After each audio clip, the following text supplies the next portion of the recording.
කතානායකතුමනි දැන් මම එදා 27 ප්‍රශ්නයක් ඉදිරිපත් කරා. ඊට පස්සේ එදා කාලේ ඉක්ුත් වුන නිසා මම එක පසුදිනක ඉදිරිපත් කරන බව ප්‍රකාශ කරා. පහුගියදා මගෙන් පාර්ලිමේන්තුවේ කාර්ය මණ්ඩලය විමසා සිටියා. ඒක අද දාන්නද කියලා. මම කිව්වා අද ඉදිරිපත් කරන්න කියලා. ඒතර මම ඒක ඉදිරිපත් කරන්න සූදානම්ෙන් ඇවිල්ලා තිබෙනවා. ඒ වගේම අමාත්‍යතුමත් ඒකට පිළිතුරු ලබා දෙන්න සූදානම්ෙන් ඇවිල්ලා තියෙනවා. හැබැයි ඔබතුමාගේ න්‍යාය පත්‍රයේ 27 යටතේ මගේ ප්‍රශ්නට අවස්ථාවක් ලබා දෙන්නේ නැහැ. දැන් ගරු ඇමතුමා අර මම දැක්ක එක മന്ത്രിවරයෙකුට පිළිතුරු ලබා දෙනකොටත් කිව්වා ආණ්ඩු දිසානායක മന്ത്രിතුමා මේ ප්‍රශ්න විමසන්න ඉන්න ඉඳ පිළිතුරු ලබා දෙන්න ඇවිල්ලා ඉන්න බව. මොකද්ද මේ වෙන්නේ? සභාලේකම් කාර්යාලයේ දැනුම් දීමක් කියලා නැහැ අපිට. නෑ ගරු කතානායකතුමනි දැන් එක වෙලාවක් කියන ඇමතුමාට ගිහින් නැහැ කියලා. තව වෙලාවක් කියනවා ලේකම්තුමාට ඇවිල්ලා නැහැ කියලා. මොකද්ද මේ වෙන්නේ? දැන් අද ඇමතුමා පිළිතුරු ලබා දෙන්න ඇවිල්ලා දිනවා. එදා ඇමතුමාට ඇවිල්ලා තිබුණා ලේකම්තුමාට ඇවිල්ලා නැහැ කිව්වා. මොකද්ද මේ කතානායකතුමනි? මගෙන් පාර්ලිමේන්තු කාර්ය මණ්ඩලයේ එක මහත්මයෙක් මගෙන් දුරකථනයෙන් විමසා සිටියා මෙම එදා කල් තැබූ ප්‍රශ්නය අද ඉදිරිපත් කරන්නද කියලා. ඒ අනුව මම කැමැත්ත දුන්නා අද ඉදිරිපත් කරන්න කියලා. හරිද? ඒ අනුව මම ලෑස්තිලා ඇවිල්ලා තියෙන ඉදිරිපත් කරන්න. ගරු අමාත්‍යතුමාට මම හිතන්නේ දැනුම් දීලා තිබෙනවා අද මම මේ ප්‍රශ්නේ ඉදිරිපත් කරන බව. ඒ නිසා එතුමා පිළිතුරු ලබා දෙන්නත් සූදානමින් පැමිණලා සිටිනවා. නෑ ඔබතුමා නෙමෙයි. නෑ ඔබතුමා නෙමෙයි දුමින්ද දිසානායක මහත්මයා. ඔබතුමා නෙමෙයි විදුලි බල මහත්මයා. දුමින්ද දිසානායක මහත්මයා පිළිතුරු දෙන්න සූදානම්ද? ඔව් ඔබතුමා ඔක්කොටම උත්තර දෙන්න. ඔබතුමා ඒ ඉවර කරන්න එක දීලා. රයිට්. බොහොම ස්තුතියි කතානායකතුමනි. ශ්‍රී ලංකාවේ විදුලි බල උත්පාදනයේ හිමිකම් විදේශීය සමාගම් අතර පත්වීම හේතුවෙන් රටට හා ජනතාවට බලපෑ ඇති අවදානම්කාරී තත්ත්වය මෙම සභාවේ අවධානයට යොමු කරන කැමැත්තෙමි. රටේ ආරක්ෂාවටත් ආර්ථිකයටත් අතිශය අහිතකර ලෙස බලපානු ලබන කැබිනට් පත්‍රිකාවක් කැබිනට් මණ්ඩලය විසින් අනුමත කරන ලැබී ඇති බව පසුගියදා වාර්තා වුණා. ඒ කැබිනට් පත්‍රිකාව මා සතු තිබෙනවා. එසේම එම කැබිනට් පත්‍රිකාවට අනුරූපීව මුදල් අමාත්‍යාංශ ලේකම්වරයාත් නිව් ෆෝටරස් එනර්ජි ඇමරිකානු සමාගමත් බලශක්ති සම්පාදනය පිළිබඳව මූලික ප්‍රතිපත්තියේ ගිවිසුමක් අත්සන් කොට ඇති බවද එම සමාගම විසින් වාර්තා කොට තිබුණා. ඒ අනුව කෙරවලපිටිය යුගදනව් විදුලි බලාගාරය සඳහා ගෑස් සැපීමට අදාළ පාවෙන ගෑස් ගබඩාව නල පද්ධතිය ඇතුළු ගෑස් පිරවීමේ පර්යන්තය ඉදිකිරීමත් එම ඇමරිකම් සමාගමට පැවරෙනවා. එකක් බලාගාරයෙන් 40ක් පවරා දෙනවා. ඊළඟ ගෑස් නල පද්ධතිය සහ ගබඩා සංකීර්ණය ඇමරිකන් සමාගමට ඉදිකිරීම සඳහා ලබා දෙනවා. මෙම කෙරවලපිටිය යුගදනව් බලාගාරයේ අයිතිය ආයතන කීපයක් අතර බෙදී යනවා. මහා භාණ්ඩාගාරය, සේවක අර්ථසාධක අරමුදල, රජයේ සතු ලෙකෝ සමාගම, රජයේ සතු ලංකා ට්‍රාන්ස්ෆෝමර් සමාගම එම කොටස් හිමි ආයතනය. කෙසේ වුවද මෙම ඉදිකිරීමට සමගාමීව කෙරවලපිටිය යුගදනව් බලාගාරයේ රාජ්‍ය අයිතියෙන් විශේෂයෙන් භාණ්ඩාගාරයේ සතුව තිබුණු කොටස් වලින් රාජ්‍ය අයිතීන් 40%ක් එම ඇමරිකානු සමාගමට ලබා දීමට නියමිතයි. එසේ වනුයේ විදුලි බල මණ්ඩලය සමග ඇති ගිවිසුම් අනුව මේ වන විට 2035 වර්ෂය වන විට යුගදනව් බලාගාරය මුළුමනින්ම විදුලි බල මණ්ඩලයට අයිති වීමට නියමිත තිබුණා. මොකද 2035 දක්වා තමයි උන්ට බලපත්‍ර ලබා දීලා තිබුණේ. 2035 වෙනකොට මේ බලාගාරයේ මුළු අයිතිය විදුලි බල මණ්ඩලයට ලැබීමට නියමිතව තිබුණා.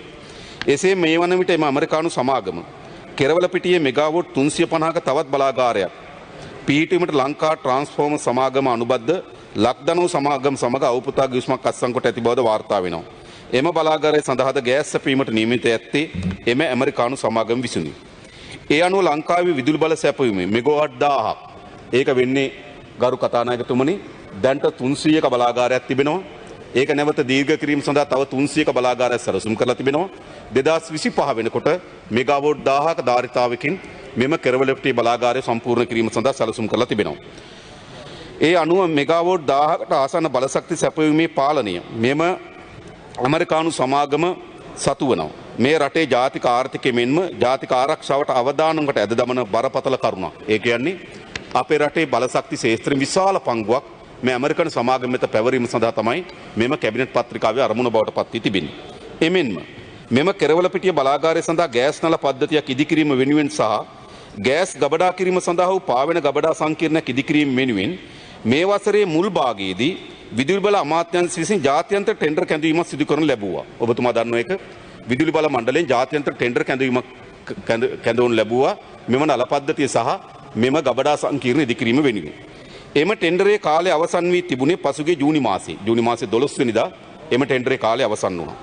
දැන ගැනීමට ඇති පරිදි එම ටෙන්ඩරේ වෙනුවෙන් වෙනම කාර්ය මණ්ඩලයක් බඳවාගෙන ලැබුවේ අතර වෙනම කාර්යාලයක්ද විවෘත කරනු ලැබුවා. මේකට වෙනම ව්‍යාපෘති කාර්යාලයක් ආරම්භ කරා. මේක විශාල ව්‍යාපෘතියක් නිසා ටෙන්ඩරේ කැඳවීම, ඊට පස්සේ ඉදිකිරීම ලබා දීම, ඒ සඳහා අවශ්‍ය නො යටිතල පාසුකම් සම්පූර්ණ වෙනුවෙන්.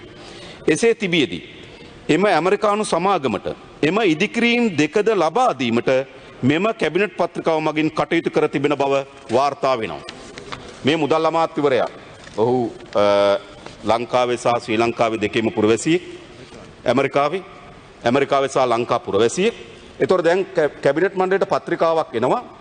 ජාත්‍යන්තර ටෙන්ඩරයක් කැඳවමින් තිබියදී ඒ ටෙන්ඩරේ අවසන් කරලා තිබියදී කැබිනට් පත්‍රිකාවක් කරා මෙම ඇමරිකානු සමාගමට මෙම ඉදිකිරීම පැවරීම සඳහා නේද දිත්වපුර වැසියන් කැබිනට් පත්‍රිකා ඉදිරිපත් කරන තත්ත්වයක් තමයි තිබෙන්නේ. එසේම බලාගාර සඳහා අවශ්‍ය වන ගෑස් මාසිකව හෝ වාර්ෂිකව ටෙන්ඩර් මගින් ලබාගත යුතු තිබුණත් එම ගෑස් සැපීමේ අයිතිය වසර 5ක කාලයකට එම ඇමරිකානු සමාගමට ටෙන්ඩර් කැඳවීමකින් තොරව ලබා දී තිබෙනවා. ගරු කතානායකතුමනි, තව නල පද්ධතිය හදලත් නැහැ, ගෑස් ඉල්ලුම් කරලත් නැහැ. අපි දන්නවා ගෑස් ඒ මොහොතේ වෙළඳ පොලේ විවිධ උච්චාවචනයන්ට ලක් වෙනවා. ඒත් අපි මේ මොහොතේ මිලදී ගත යුතු තිබෙනවා. නමුත් දැන් අපි එකඟතාවයකට අවිලා තිබෙනවා. අවුරුදු 5ක් යනතෙක් අපේ රටට අවශ්‍ය වෙන විදුලිය නිෂ්පාදනය සඳහා අවශ්‍ය වෙන ගෑස් මුළුමනින්ම සැපයීම අවුරුදු 5කට මේ ඇමරිකානු සමාගමට පවරා දෙන්න එකඟ වී තිබෙනවා. මොකද්ද මේ කරන්නේ? තමුන්වන්සලා දැනගන්න කැමති. ආණ්ඩුවේ ප්‍රතිපත්තිය බවට පත් වී තිබෙනවා ඩීසල් බලාගාර මුළුමනින්ම කන්වර්ට් කරන්න ගෑස් බලාගාර බවට. එහෙනම් සියලු ගෑස් බලාගාර වලට ටෙන්ඩර් කැඳවීමකින් තොරව අවුරුදු 5ක් යනතෙක් කිසිදු මිල ගණන් පිළිබඳ නිර්ණායකකින් නැතුව බලය ලබා දී තිබෙනවා මෙම ඇමරිකානු සමාගමට. ඔබ හිතනවාද මේවා විනිවිදභාවයෙන් යුතු ගනුදෙනු කියලා? පිරිසුදු ගනුදෙනු කියලා? ටෙන්ඩර් කැඳවලා තිබෙන ඉදිකිරීම කැබිනට් පත්‍රිකාවකින් වෙනම සමාගමට පවරන එක මොන විනිවිදභාවයක්ද? නේද? ඇස් බැඳගෙන අවුරුදු 5කට ගෑස් ගෙන්වීමේ අයිතිය එම සමාගමට ලබා දීම මොන විනිවිදභාවයක්ද? ඒතර මේවා සිද්ධ වෙන්නේ යටි ගනුදෙනු හරහා නොවේ කියලා ඔබ විශ්වාස කරනවද? මෙවැනි ලෙන්ගතුකමකින් බැඳීමකින් මේ ඉදිකිරීම සමයම ගෑස් සැපීම ලබා දෙන්නේ යටි ගනුදෙනු හරහා නොවන බවද ඔබ හිතන්නේ? මේක තමයි සිද්ධ වෙලා තිබෙන්නේ. මෙම තත්ත්වය තුල මතුවන පහත ගැටලුවට පිළිතුරු අදාළ අමාත්‍යතුමා ලබා දෙවිය තමයි බලාපොරොත්තු වෙන්නේ. විශේෂයෙන්ම මම ස්තුතිවන්ත වෙනවා. දල සලහප්පෙරම ඇමතුමා අවස්ථා දෙකක් සහභාගී වුණා මේ ප්‍රශ්නේ සඳහා පිළිතුරු ලබා දෙන්න. අපිට මේ දෙකම අවස්ථාව ලැබුණේ නැහැ පාර්ලිමේන්තුව ඉදිරිපත් කරන්න. අද එතුමාගේ රාජ්‍ය අමාත්‍යතුමා ලැබිලා තියෙනවා මේ පිළිතුරු ලබා දෙන්න. මම බෙහෙවින් ස්තුතිවන්ත වෙනවා. දල සලහප්පෙරම අමාත්‍යතුමාට පාර්ලිමේන්තුවට සහභාගී වීමට නොහැකි නිසා එක කෙරවලපිටිය බලාගාරය සඳහා ගෑස් නල පද්ධතියක් ඉදිකිරීම වෙනුවෙන් සහ ගෑස් ගබඩා කිරීම සඳහා වූ පාවෙන ගබඩා සංකීර්ණයක් ඉදිකිරීම වෙනුවෙන් විදුලි බල අමාත්‍යාංශ විසින් ටෙන්ඩර් කැඳවනු ලැබ තිබේද? දෙක ටෙන්ඩර් කැඳවනු ලැබුවේ නම් ඒ කවදාද? ඒ ටෙන්ඩරේ අවසන් වී තිබුණේ නම් ඒ කවදාද? එසේනම් කවරෝ සමගමක් ඒ සඳහා තෝරා ගනු ලැබුණේද? එසේනම් එහි නම කුමක්ද? 3 ටෙන්ඩර් ඉල්ලුම්කරුවන් අතර ඇමරිකානු සමාගම පැවතියේද? ඔවුන් තෝරා ගනු ලැබූ සමාගමක්ද? ඊළඟ ටෙන්ඩර් කැඳවනු ලැබ තිබී ව්‍යාපෘති ටෙන්ඩර් පටිපාටියට පිටින් එම ඇමරිකානු සමාගමට පැවරීමට තීරණය කර තිබේද? ටෙන්ඩර් කැඳවීමකින් පිටින් මෙම සමාගමට පැවරීම සඳහා තීරණය කර තිබේද? ජාත්‍යන්තර ටෙන්ඩර් කැඳවීමක් සිදු කරන ලැබ එය අවසන් කර තිබියදී එය අවලංගු කර ව්‍යාපෘති කැබිනට් පත්‍රිකාවක් මගින් විදේශීය සමාගමට පැවරීම අනුමත කර ලබන්නේද විදුලි බල මණ්ඩලය? මම දැනගන්න කැමතියි. මුදල් අමාත්‍යාංශ ලේකම්වරයා නිව් එනර්ජි ඇමරිකානු සමාගමත් මූලික ප්‍රතිපත්තියේම ගිවිසුමක් අත්සන් කොට තිබේද? එය මෙම සභාව හමුවේ ලැබීමට කටයුතු කරන්නේද? මොකද එම සමාගම ඔවුන්ගේ වෙබ් අඩවියේ සඳහන් කොට තිබුණා මුදල් අමාත්‍යාංශ ලේකම්වරයා සමග මූලික ගිවිසුමක් අත්සන් කරලා තිබෙන බව. එතකොට අපේ රටේ බලශක්ති ශේත්‍රයත් අපේ රටේ ඉදිකිරීම ලබා දීම සඳහා මූලික ගිවිසුමක් අත්සන් කොට තිබෙන එම සමාගම සමග එම සමාගම තමගේ වෙබ් අඩවියේ සඳහන් කොට තිබෙනවා මුදල් අමාත්‍යාංශ ලේකම්වරයා සමග අත්සන් කර බව. ඒ නිසා මම දැනගන්න කැමතියි එවැනි ගිවිසුමක් අත්සන් කර තිබේද? කෙරවලපිටිය යුගදනව බලාගාරේ රාජ්‍ය අයිතීන් 40ක් ඇමරිකානු සමාගම ලබා දීමට ආණ්ඩුව සූදානම් වන්නේ ඇයි? කෙරවලපිටිය ලක්දනව සමාගම එම ඇමරිකානු සමාගම සමග හවුල් බලාගාර ඉදිකිරීමක් වෙනුවෙන් ඊට අමතරව අවබෝධතා ගිවිසුමක් අත්සන් කොට තිබේද? ගෑස් සැපීමේ අයිතිය වසර 5ක කාලයකට මෙම ඇමරිකානු සමාගම ටෙන්ඩර් කැඳවීමකින් තොරව මා දන්නවා පසුගිය ජනාධිපතිවරණයේත් මහමැතිවරණයේදී තමුන්නාසල ලැබුණු ප්‍රධානම ජනවරමක් තිබුණා වංචාව දූෂණය නතර කරනවා කියලා. තමුන්නාසල ජනවරමේ පදනමක් තිබුණා ඒක. මහජනයාගේ ධනය කෝටි ප්‍රකෝටි ගණන් හොරකම් කරන කෝටි ප්‍රකෝටි ගණන් නාස්ති කරන පාලකයන් වෙනුවට නව පාලකයන් පත් කරගන්නවායි කියලා රටට කිව්ව මොකද්ද? වංචාව දූෂණය නාස්තිය අවම කරන්න. හැබැයි එසේ තිබියදී එම ජනාධිපතිතුමා නියෝජනය කරන කැබිනට් මණ්ඩලයම ජාත්‍යන්තර වශයෙන් ටෙන්ඩර් කැඳවීමක් කර තිබියදී එම ටෙන්ඩරේ මුළුමනින්ම අවලංගු කොට ඇමරිකානු සමාගමකට මෙම ඉදිකිරීම පවරා දෙන යටතේ නාස්තියක් නැද්ද? දූෂණයක් නැද්ද? ඇස්කන් පේන සීබුද්ධියෙන් කටයුතු කරන ඕන කෙනෙකුට තේරෙනවා මේක ඇතුලේ යටි මණ්ඩි ගනුදෙනුවක් තිබෙන බව. ඒ නිසා ඒ පිළිබඳව මේ පාර්ලිමේන්තුවට කරුණු ඉදිරිපත් කළ යුතුයි. කෙරවලපිටිය ලක්දනෝ සමාගම එම ඇමරිකානු සමාගම හවුල් බලාගාර ඉදිකිරීමක් වෙනුවෙන් අවබෝධතා ගිවිසුමක් අත්සන් කර තිබෙ තිබේද? ගෑස් සැපීමේ අයිතිය වසර 5ක කාලයකට මෙම ඇමරිකානු සමාගම ටෙන්ඩර් කැඳවීමකින් තොරව ලබා දී තිබේද? අපි දන්නවා මා කලිනුත් කිව්වා ගෑස් බිල නිරන්තරයෙන් උච්චාවචන වෙනවා. ඒ නිශ්චිත මොහොතේදී අපි ටෙන්ඩර් කැඳවා වාසාගත ලෙස අපි ගෑස් ගෙන්වා ගත යුතුයි. ඒ අවුරුදු 5කට ඇස් බැඳ මේ ගෑස් ලබා දීම සඳහා අනුමත කරන මේ කැබිනට් මණ්ඩලය. ඒතර වංචාව දූෂණය නාස්තියට තිත තබනවායි කියලා පාලන බලයගත් නායකයන්ට මෙවැනි අයිතියක් තිබෙනවද කියලා මා දැනගන්න කැමතියි. ඊළඟ මෙම විදුලි බල උත්පාදනයේ හිමිකම විදේශීය සමාගමක් අතර පත්වීම රටේ ජාතික ආර්ථිකය මෙන්ම ජාතික ආරක්ෂාවට අවදානමකට ඇද දමන පියවරක් නොවන්නේද? අපි දන්නවා ඒ වගේම පසුගිය ජනාධිපතිවරණයේ ප්‍රධාන සාකච්ඡා බවට පත් වුණේ ජාතික ආරක්ෂාව. ගරු කතානායකතුමනි, ජාතික ආරක්ෂාව යනු රට වටකොට හමුදා වැටවල් බැඳීම පමණක් නොවේ. ජාතික ආරක්ෂාව කියන්නේ රට මොනතරම් ආර්ථික වශයෙන් ශක්තිමත් කරගත හැකිද? විශේෂයෙන්ම අපේ රටේ බලශක්ති ක්ෂේත්‍රය අපි ආරක්ෂා කරගත හැකිද? බලශක්ති ක්ෂේත්‍රයේ විශාල පංගුවක් ඇමරිකානු සමාගමකට දෙනවායයි කියලා කියන්නේ අපේ ජාතික ආරක්ෂාව පිළිබඳවද ප්‍රශ්නයක් මතුවන බවය. ඒ නිසා ඒ පිළිබඳව අමාත්‍යවරයාගේ ස්ථාවර දැනගන්න කැමති. රටේ බලශක්තිය අයිතිය ඇමරිකානු සමාගමට පැවරීම පිළිබඳව ස්ථාවරය කුමක්ද කියලා දැනගන්න කැමති. මේ මාගේ ප්‍රශ්න අනුව ගරු කතානායකතුමනි, සමහර ඒවා ඍජුවම විදුලි බල අමාත්‍යවරයාට පැවරෙනවා, සමහර ඒවා කැබිනට් මණ්ඩලයට, සමහර ඒවා මා හිතනවා මුදල් අමාත්‍යවරයාට. කෙසේ වුවත් ආණ්ඩුව වෙනුවෙන් පරිපූර්ණ පිළිතුරක් මේ වෙනුවෙන් ලබා දෙනවා ඇතයි මා බලාපොරොත්තු වෙනවා. බොහොම ස්තුතියි ගරු කතානායකතුමනි.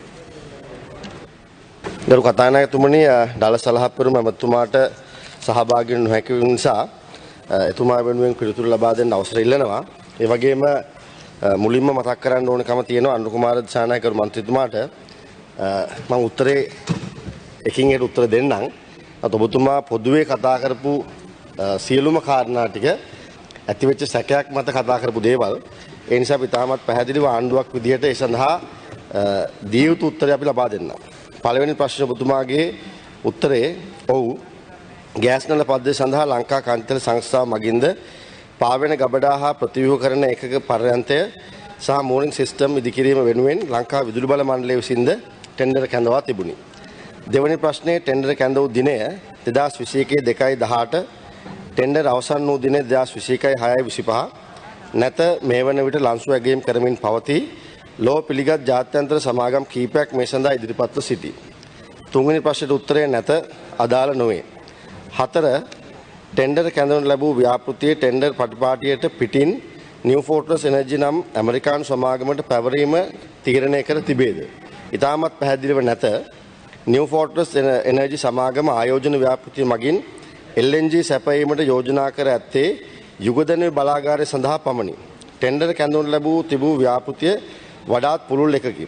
එමගින් LNG භාවිතයෙන් විදුලි ජනනය කිරීම සඳහා අලුතෙන් නිදිවන බලාගාර සඳහා සහ දැනට ඩීසල් භාවිතා කරන එතෙක් එහෙත් ඉදිරියේදී LNG භාවිතය සඳහා පරිවර්තන කරන බලාගාර සියල්ල සඳහා අවශ්‍ය LNG ලබා ගැනීමට සැලසුම් කර තිබේ. ඒ කියන්නේ ඔබතුමා කිව්ව මෙගාවොට් 1333ක් තියෙනවා අපේ. ඒ සඳහා අපි මේ ටෙන්ඩරෙන් තමයි LNG සහ ඒ සියලුම පහසුකම් ටික සපය ගන්න. ඒ නිසා ඔබතුමා කිව්ව විදිහට එම් කිසිම සැකයක් ඇති කර යතු වෙන්නේ නැහැ. ඉදිරියේදී මම උත්තරේ දෙනවා මේ සඳහා කිසිම බලශක්තිය පිළිබඳව ඒක වෙන රටකට අයිතියක් හෝ වගකීමක් ලැබෙන්නේ නැහැ කියන කාරණේ. ඒත් එක්කම පස්වෙනි ප්‍රශ්න ඔබතුමා අහලා තියෙනවා ජාත්‍යන්තර ටෙන්ඩර් කැඳවීමකින් සිදු කරනු ලැබ ඒ අවසන් කර තිබියදී එය අවලංගු කර එම ව්‍යාපෘති කැබිනට් පත්‍රිකාවක් මගින් විදේශීය සමාගමට පැවරීම අනුමත කරනු ලබන්නේද? කිසිසේත්ම ටෙන්ඩර් අවලංගු කර නොමැති අතර ඉතා සාර්ථක ටෙන්ඩර් ඇගීමක් මේ වන විට සිදුවෙමින් පවතී. විශේෂ අමාත්‍යවරයා වශයෙන් මා විසින් අමාත්‍ය මණ්ඩලය වෙත යොමු කරනු ලැබූ නිරීක්ෂණයන්ද දැනට ක්‍රියාත්මක ටෙන්ඩරය වෙත කිසිදු බලපෑමක් සිදු නොවිය යුතු බව අවධාරණය කොට ඇත. ඒ වගේම 6 වෙනි ප්‍රශ්න ඔබතුමා අහලා තියෙනවා ගිවිසුම සම්බන්ධව මුදල් අමාත්‍යාංශයෙන් සැපයූ තොරතුරු පරිදි අවබෝධතා ගිවිසුමක් අත්සන් කර තිබේ. ඒ සභාව හමුවේ තැබීමට හැකි බව දන්වා ඇත. මේ වෙලාවේ නයි ඉදිරියේදී ඉදිරිපත් කරන්න පුළුවන්. ඉදිරියේදී ඉදිරිපත් කරන්න පුළුවන්කම තියෙනවා. ඇමතුමා ඉදිරිපත් කරයිද?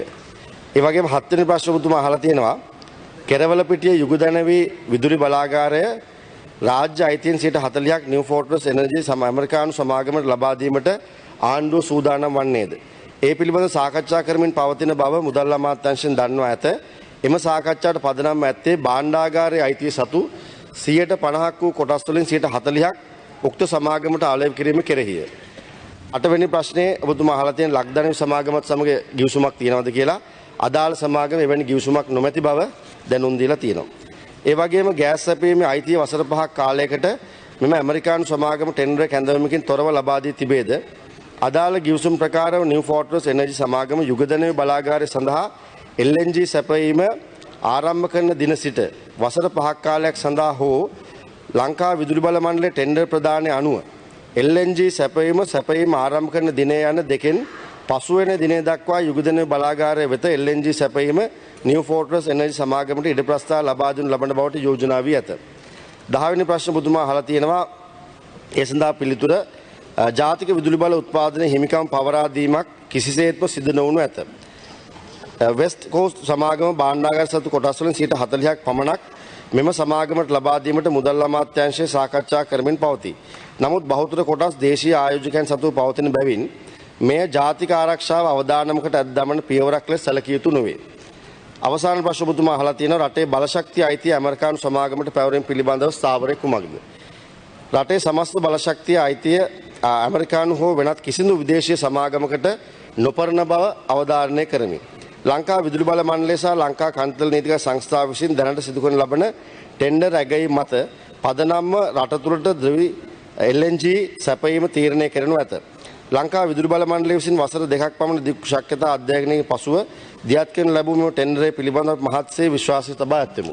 ඒ නිසා මම හිතන ඔබතුමාගේ ප්‍රශ්නේ සැකසහිත කොටස් තමයි බොහෝ ප්‍රමාණයක් තිබුණේ. ඒ නිසා මම හිතන මේ උත්තරයත් සමග ඔබතුමාලාගේ තිබිච්ච සැකයන් වලට පිළිතුරු ලැබුණා කියලා විශ්වාස කරනවා.